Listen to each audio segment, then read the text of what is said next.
Welcome to, this is our 8th interview conversation in this 12 Days of Conversation series. My name is Gail Scott and welcome to the show. If you are watching this live, it's wonderful to have you here. And if you're on the YouTube replay, thank you for tuning in and watching this particular episode.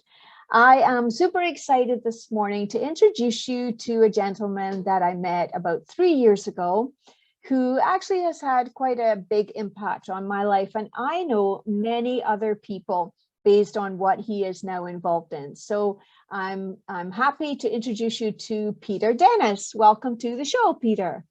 Well, thank you very much, Gail. Yeah, pleasure to be here. It's wonderful to see you again. And I really want people on this episode to really get a feel for what it is that you're involved in now and kind of a bit about your journey, about how you got there. So in my introduction to you in my email that I sent out to all my subscribers, I had mentioned that you were a human resources expert, you're a corporate leader, you were a community leader. How did you end up in this channeling spiritual world coming from that other kind of context? Was there something major that happened that introduced you to this? Or like, I'm really curious. I don't even know the answer to this question. Yeah, well, you were part of it, Gail. I guess it wasn't any one big thing. It was a number of little things, as I view it anyway. You know, I had a long career in human resources management, and I used to do a lot of training. And one of the things I used to, I think, find a lot of satisfaction in doing was training for goal setting and goal achieving. And after I retired, I thought, you know, if you could unleash the unconscious mind towards goal achievement, you're probably unleashing something pretty powerful. So I took a course in hypnosis and started working with clients and did that for probably 8 or 9 years. But I began to find clients were interested in spiritual things. They wanted to know their life purpose. They wanted to know about past lives. And I noticed in past life regression that a couple of them started reporting things that told me they were incarnating on other planets or other realities. And this was totally foreign to me. I didn't know what they were talking about. But after 3 of them did that, I went back to my files and I pulled out, I think it was 13 people who really satisfied 3 criteria. 1, they were good subjects for hypnosis. 2, we had done past life regression.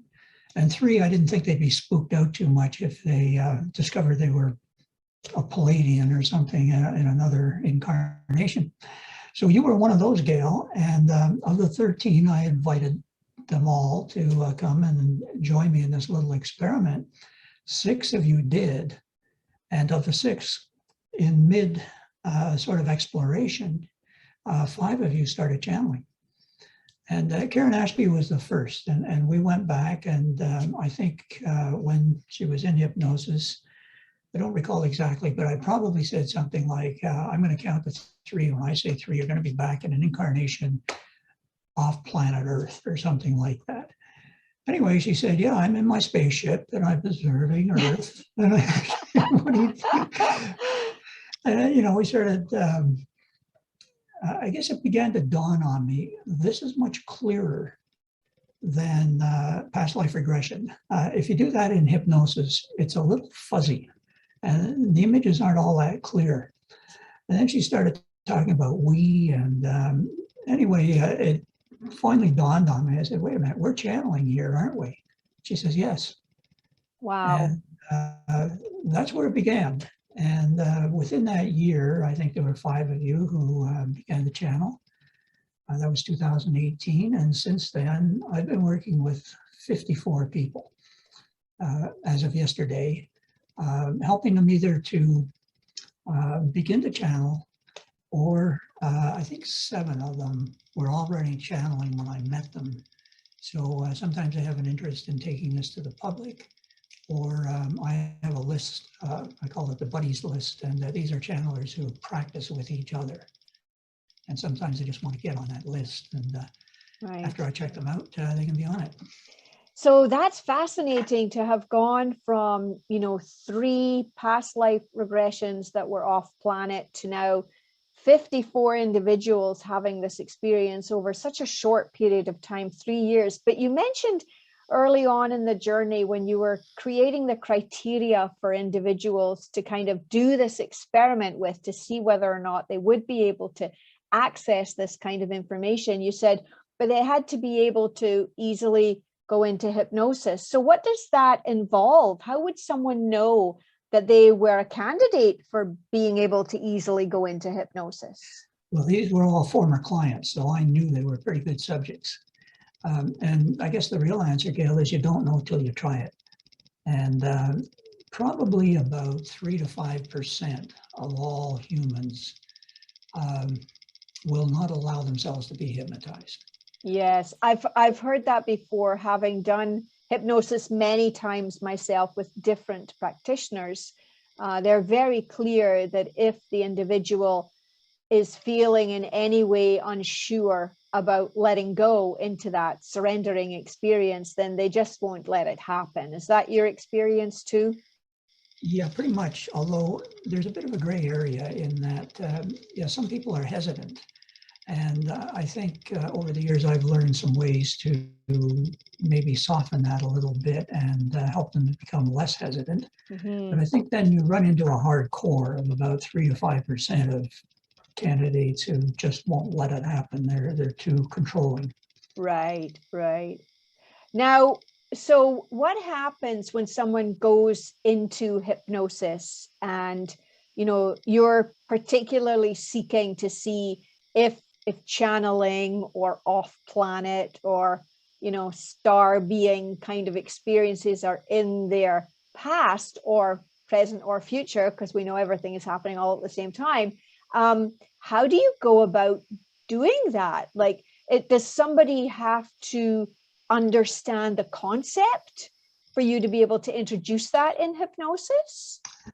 You're asking me to give away all my tricks. Oh, no, I'm not. I'm just, I guess, okay, let's talk about the experience that people have discovering that. So let's talk about people who've discovered it and people who haven't discovered it. What's the experience of those two different kinds of individuals? I think I can dodge around not revealing all my tricks, but getting to the heart of your questions, Gail. Yeah, I guess the key is to get the candidate or client relaxed. Hypnosis is a great way to do it. Meditation is very similar and it can achieve the same thing. There's a lot of guided meditations that involve progressive relaxation techniques, head down to toes or toes up to head or whatever. So if you get somebody really relaxed and kind of coach them to open maybe their chakras. I've learned more recently to have a little conversation with their ego personalities and tell the ego that the ego is safe, the client is safe, but the best thing they can do to help this process is just step aside and be the observer. And when that happens, they tend to be much more allowing. Now, Kate Woodley doesn't mind me saying this, but I think she holds the record for the longest time before a being actually spoke to me once the candidate was relaxed, 42 minutes. So she was sitting there in a chair beside me, and for 42 minutes, nothing much happened except her body was shaking. There was an alignment. We have a certain vibration, the beings have a higher one, and they have to start coming together. Right. And even when they're pretty much together, there's still some alignment that has to be done. And so it takes a little time. And I do remember that with my own physical experience, where when I first brought in Alastair, the first collective that I brought in, well, yeah, I mean, that was amazing. There was a lot of alignment going on between my vibration and their vibration, which was a very new experience for me to be going through that. So I can imagine that it's just a very different kind of thing. Now, you've done more than just helping people channel. You've actually written several books about this. So tell us about the books that you've written and how those books came into being. I know I have both of them on my bookshelf here. One of them is on spirituality and one is on channeling. How did you end up starting to write the first book in particular? Well, I actually wrote one prior to that called Metaphysics, an adventure in self-discovery. And as soon as you write a book like any of these, the minute you finish, it's almost obsolete because you get new insights. You realize pretty quickly if you start to express these concepts in writing that you're just scratching the surface. There's always more to it. So you could look at those 3 books and say that each is kind of built upon the previous one, but there's more depth and more breadth to the concepts. Now, the last one called Hypnosis, Channeling, and what is it? Hypnosis, Channeling, and Raising Vibration, I think it is. I guess the first draft took me 8 days.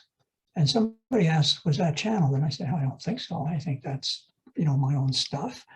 And I said, wait a minute, 8 days, that's pretty remarkable. Something's going on here.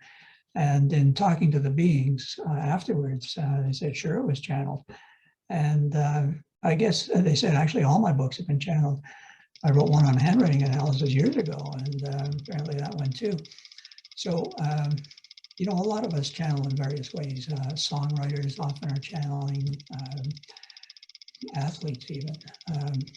So we all have our forms and variations of doing it. So I seem to do it in writing, and I have to admit, I sometimes just don't know where the ideas come from, and lo and behold, they're on my computer all of a sudden. Right, and isn't that's often the way with people and intuition, where their higher self is bringing in a message or some kind of communication for them to either for themselves to evolve or for sharing with others. And you really just don't know where it's come from. It just suddenly, it's a knowing that you have. Yes. Now, so tell us a little bit about your own spiritual practice. So what do you do on a daily basis that has you feeling grounded and connected to source and, living from that energetic vibration? How do you raise your own vibration? I do things I enjoy. I'm on the ice skating a couple of times a week at least. I walk with Nordic poles.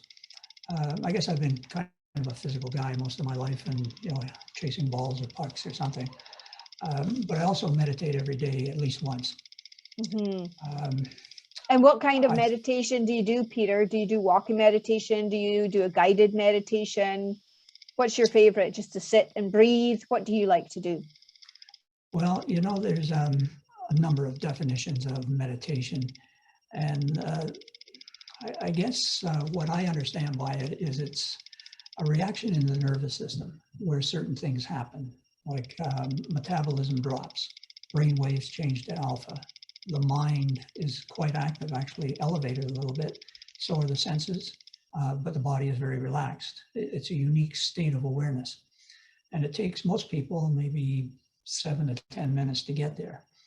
Now I learned transcendental meditation originally, but then I started reading books, particularly Herbert Benson from Harvard, who did a lot of scientific study on meditators. And he calls it the relaxation response. But it is a definite response in the nervous system that kicks in. And there's various, I think when people talk about different kinds of meditation, what they're really talking about are different ways of getting to the meditative state. Right. And, so there's a number of ways you can do it. Well, and also just to, you mentioned all the sports activities that you do, the exercise that you do, and that's definitely a very powerful way for someone to kind of get into their groove, get into that place where they're not in their head, they're in their body and they're enjoying, thoughtless activity. It's not thoughtless, but it seems to be a more like advanced form of being where you're just in your flow. Would you agree with that? Absolutely. One of the channelers is a very good tennis player. Actually, 2 of them are. and they invite their beings to play with them. And they say their game is just elevated completely. Wow. I'm also working with, well, I guess I shouldn't give away names just yet, but a woman who's a swimmer, and she does the same thing. So I said, okay, I'm going to try this. And last week I was on the ice and I invited one of the beings to join me. And I'll tell you, Gail, things, I was a little fatigued. It was sort of at the end of an hour and I'd been, blasting around. And I just got really calm. My speed picked up and everything flowed. It was wow. really incredible. Yeah. So is that something that someone could do then, Peter, on a day-to-day basis, is just invite any loving beings or loving guides that they have surrounding them into their human experience, into their human activity? What do you think about that? I think a lot of us have guides and beings who are around us all the time, giving us little taps on the shoulder and such. And I think they'd love it if we invited them. It's interesting. I just watched a 3.5-hour interview with David Icke, and he was explaining how in the 1970s, I think it was, or maybe it was the 1990s, he had an experience where he could feel something around him. He didn't know what it was. There was no visible sign that there was anything around him. And yet it was as though, he said, it was as though there was someone else in the room with him. And it happened more than once. And so eventually it got to the point where it was quite overwhelming, the energy for him. And so he sat down on his bed and said, look, if there's something or somebody here, could you please communicate with me? Because, I can't handle this, you being here all the time. And he was literally, speaking out into the room, into a void, basically, not knowing what was going to come. And it wasn't very long later that he got one of those intuitive nudges to go and do something that then began this incredible journey that he's had in awareness. And so would you say that the people who come to you have kind of already had some of those experiences? Is that a requirement? It's not a requirement, Gail, but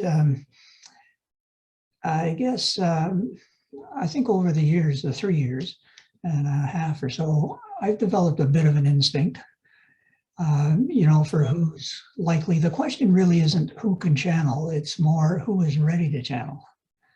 And, sometimes people have a little work to do, some things to clear or whatever. And if that's done, they're probably in good shape to do it. Right. Why would they channel, Peter? What's the benefit to an individual to be a channeler or to be able to access this kind of information off planet? You, the channeler, are asking me, right? Well, I'm asking you for the audience. Sure. Well, I make this point more now than I used to, that whether you take this talent to the public or not, you're going to benefit from it. First and foremost, you're going to get an upgrade in your vibration. And that means your consciousness has expanded or will expand. And that means you become more aware of what's going on around you and what's going on within you. So you're going to get that right away. Now, with a higher vibration, you get to a point where disease cannot exist in that vibration. Now, not everybody's there right away, but you're starting to build a stronger immune system. Wow. Meditators have said for a long time that there's research saying that skin resistance to disease is enhanced. Probably some other things. Right. I think just with that expanded consciousness, other things kick in. You expand it enough, the clairs kick in. You become clairvoyant, clairaudient, clairsentient, that kind of thing. Your intuition, which, as you said before, Gail, is really your higher self giving you little messages. Right. You can start to carry on a conversation with your higher self. And it becomes a dialogue where, initially you think, Jesus, it's only me talking here. Right. But yeah, it's interesting. I had another friend of mine, and she's a channeler, but she's a very pragmatic individual. And she came into channeling completely on her own. She just became aware of a kind of an awareness of knowledge that was coming to her. And so she started recording herself on her cell phone. She would go for walks and she knew that this information was coming through to her. So she would just start recording in her cell phone so that anybody watching her wouldn't think that she was off her trolley by, walking along the street talking to herself. But, nowadays you see that happening all the time, even if you don't see earbuds or earphones with someone, you recognize that when they're talking, they're generally on the phone. So she started this long time ago and discovered that, she was getting some really great wisdom from what she called was the all that is. Mm-hmm. And so, when people start channeling, can you give the people who are listening and watching some kind of idea of who and what do they access when they channel? So you mentioned the Palladians. Like, can you tell people who are watching, like, what are the Palladians? What would that be? What does that mean for people? Yeah, the Palladians are actually a civilization that lives in the star system Pallades, which is part of the constellation of Taurus. Now, our scientists don't know that. They know where Taurus is and they know where the Pallades are, but they don't know there's planets there with, yeah, there's a lot they don't know, that's for sure. Yeah, as you ascend the vibrational scales, you might say, we humans classify them as third density or third dimension of consciousness, 4D, 5D, etc. You get around 5 and 6D and we're no longer physical. Our vibration is so high that we just cannot maintain a physical body, which is quite dense by comparison. Mm-hmm. So, if you're talking to the Arcturians, for example, they span maybe 7, 8, 9. Andromedans, they tend to be more like the Palladians, 5 and 6. I met one Andromedan who said she preferred to be physical.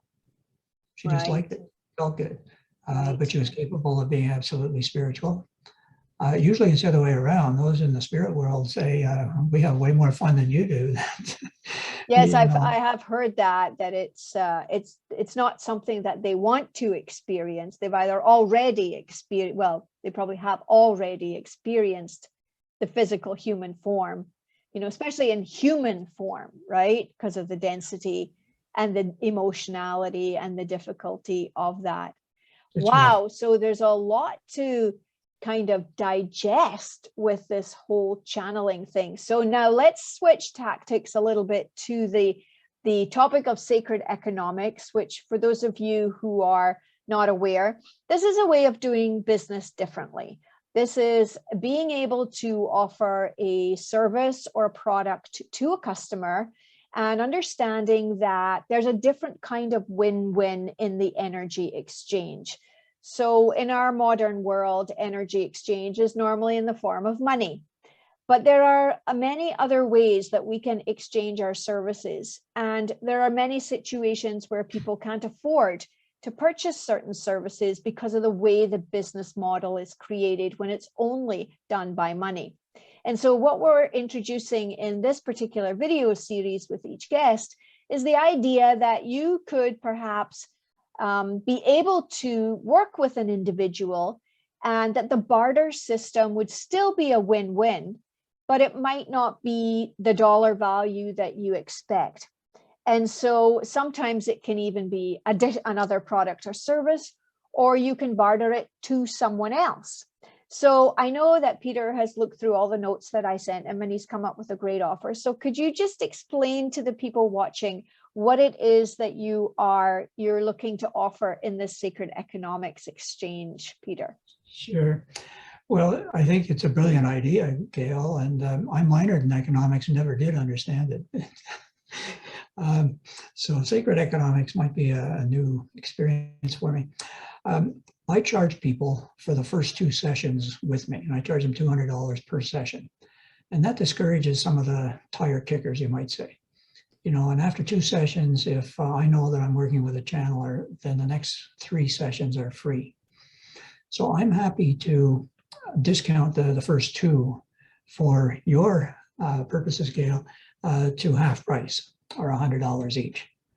And then I guess the remaining 3, if the client feels there's some value there, by all means, they can pay to their favorite charity or me or whatever. Right, I think right. it's the ball's kind of in their court, if I understand your concept. Yes. Yes. So the one of the concepts is, as you've suggested, is to make it more affordable for people who wouldn't otherwise be able to access those services, and also for them to be able to define what they consider to be the value and to pay that back either to the provider or to pay it forward in some way or another that would benefit humanity and the world. So for anyone out there who's interested in knowing more about channeling and whether or not you might be a potential channel for either your own higher guides, your higher self, or any other kind of energies that are out there seeking to connect with you, this is a fantastic offer from Peter, because Peter is doing this full-time now professionally as a channeling facilitator. And he's already mentioned he's worked with 54 individual people. So he's got some experience. And I, for one, I'm a protege of that. So if that's interesting to you, then you can text me through this call just when I give you my number. So thank you, Peter, for doing that. The idea that someone could come in and have that experience for 2 sessions at 50% off, and then go through 3 other sessions and then decide for themselves what that value would be is just a great, great offer. So thank you. Thank you so much for your generosity for that. Well, thank you for setting this all up, Gail. As I say, I think it's quite brilliant. It accomplishes a number of things and spreads it around. It's win-win-win. It's beautiful. And so as part of my commitment to this video series, I've also agreed that I will match whatever my guest offers to our audience. So my offer this time is very similar. I will also offer 2 sessions for $100 each, and then 3 sessions following that, where you get to decide what the value would be for you, and you can contribute that back to me, or you can donate it to another place, or you can give it to someone else, the value of that. Now, the topic that I would like to work with someone on is spiritual awakening, because we're talking all about connecting to intuition, we're talking about channeling, we're talking about raising our vibration. So that's really kind of my baby in the world now. So as much as I coach on many other things, and many of the offers I've given through this series have been for other things, this is the topic that I would like to offer with this particular video. So if you're interested in either of these 2 offers or both of them, and you're either watching live or you have tuned into the replay, all you have to do is text me at 416-358-1457. And again, that number is 416-358-1457. Tell me that you love sacred economics and tell me which of those offers you're interested in. And, you know, the fact that we're able to put this out onto YouTube afterwards means that we can access, you know, a bigger audience. So if you know someone who would really be interested in something like this, please send them the link to this video. Even if you're watching the replay and you know it's not for you, send it on to a friend or a family member or coworker and say, you know, hey, have you seen this? This is a really great offer. So in closing, Peter, what would you say to somebody in terms of thinking about being more open to this kind of information? So you've written 3 books on metaphysics and spirituality and channeling, where can people get those books that you've published? Pretty well any bookstore. Amazon has them. Audible has the audio versions. Beautiful, beautiful. Well, and so what would you say would be, if someone was watching this and they're really new to this concept, and, you know, the idea of, you know, channeling off planet beings or whatever is just like a little far out for them, what would you say they should start with if they're looking to explore this, apart from working with me, obviously? But, you know, what other resources might you send someone to learn more about this, just as a beginner? Well, I guess the book on spirituality is a good place to start. As a matter of fact, your beings, Alastar gave me a very nice testimonial. Mm. They said It was is good an for- excellent, it's an excellent beginning book. beginners and a good brush up for some of the veterans. You know, Gail, I think they could just go to your YouTube channel and listen to some of the recordings. I don't think you have to be, you know, a beginner starting at a bottom sort of thing. I think you just jump in anywhere. Beautiful. Some of it may not make sense, but some of it will. The seeds have been planted, and you know, you can explore around and things will start to gel. I love that idea because there's so many different videos on there talking about so many different topics that there's a lot of guidance on there for individuals depending on, you know, what it is that they want to know or they're interested in. Well, Peter, it's been fabulous having you here. Thank you so much for agreeing to be my guest today. If somebody wants to get in touch with you directly, how would they do that? What's the best way for them to do that? Probably email Peter at peterhdennis, 2 N's in Dennis.com. If you're from the States or outside of the country, email for sure. Right. Otherwise, telephone works within Canada, 905-771-1543. Beautiful. So thank you. So anyone out there looking to know a little bit more about this, please don't hesitate to reach out to Peter directly and he'll be able to answer all of your questions. And tomorrow, I am super excited as well. All of my guests have been so wonderful. Tomorrow, I am going to be talking with Bill Little and Andrea Leigh Austin, who are the owners of Clearly Conscious, and they are technology providers and tools for raising your vibration. And they are a wonderful, loving couple, and I know it's going to be a lot of fun. So please tune in tomorrow for that show as well. So thank you so much for watching today. I hope that you are all gleaning lots and lots of information. And again, if you are interested in any of our Sacred Economics offerings, please do text me. And until next time, have a wonderful day. Thank you very much, Gail. Thank you. Say hello to Alastar for me. I miss those guys.